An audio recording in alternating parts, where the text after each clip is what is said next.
David Barton is giving another audience a history lesson, and I'm going to point out the difference between his version of history and reality.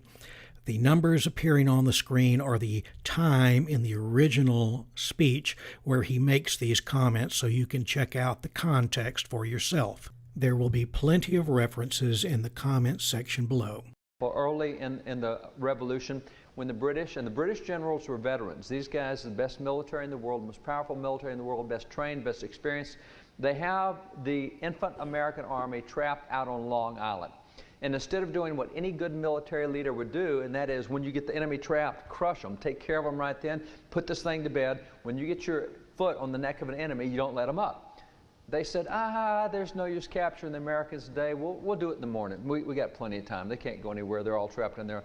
And so they didn't do what any good military leader would have done. And in the process of not doing that, a fog comes rolling in.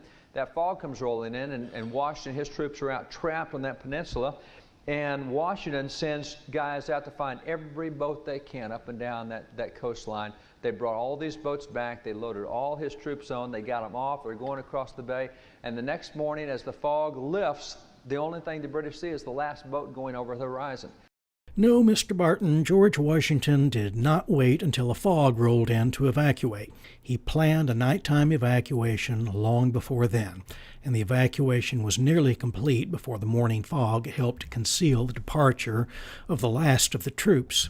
Barton makes it sound like an inexplicable blunder that the British didn't attack on the night of August 29. General Howe, the British general, his decision to lay siege and hope for an American surrender seems reasonable, given the heavy losses the British had suffered at Boston earlier. In fact, it was not the British but George Washington who made two blunders that caused them to lose the battle. First, he decided to defend New York to begin with, against advice to the contrary, given the fact that 400 British ships had control of the waterways throughout New York.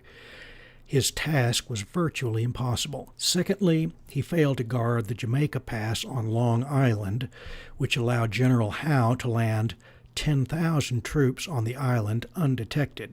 After days of battle, George Washington saw his position was hopeless. He had his troops maintain campfires the night of the evacuation to make the British believe they were staying in place, while he evacuated under cover of darkness. The battle was a disaster for the Americans, who lost over 2,000 men to wounding, death, and capture. The British lost fewer than 400. This point in the war was the lowest point for George Washington, and David Barton makes it sound like a miraculous victory. Now, there's no way that they should have made a stupid decision like that, but that happened regularly throughout the American Revolution. Things were heading in one direction, and then suddenly it's like they get this idea and they do something. It's nuts. I've yet to figure out how Washington's rowboats could be sailing over the horizon when the evacuation was from Brooklyn to Manhattan. It's the same way in the Civil War. The first 3 years of the Civil War, they were kicking tail over the Union, no question about it. And then about halfway through, things start to change, and you get to battles like the Battle of Pea Ridge. In the Battle of Pea Ridge, the Confederates were again whipping the Union until the Confederate generals forgot to send ammunition to the troops on the front line. Now, who forgets to send ammunition to troops on the front line? Nobody did. Confederate Major General Earl Van Dorn had his men travel light to make the greatest speed against Union troops. His strategy failed. They did battle for 2 days. The Confederates had the advantage on the first day and the Union on the second day. One account of the battle stated that at one point a mistaken order was given to send the artillery ammunition wagon back.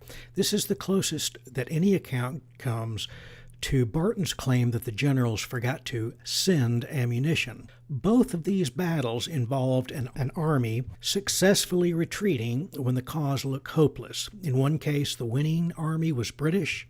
Barton makes this sound like a victory for the U.S. because the Americans escaped after they suffered losses much greater than the British. In the next instance, the Union Army wins, and Barton makes no mention of the Confederate Army escaping mostly intact. In fact, the Confederates lost a smaller percentage of their men than the Federals did, and the British certainly lost far fewer than the Americans. When Washington makes two costly blunders, Barton makes no mention of it. He then portrays the British decision to lay siege instead of attack as if it were an unexplained blunder, except as divine intervention. When a miscommunication occurs in the Confederate Army, Barton wraps it into a fairy tale that the generals forgot to send ammunition. He even states that the Battle of Pea Ridge occurred 3 years or halfway into the war, to make it appear as if this was part of some great divine shifting of the Union's fortune. In fact, the Battle of Pea Ridge in Arkansas occurred less than a year from the first shots of the war. But that fact, like most facts, doesn't conform to his myth that this is God's turning the tide of the war.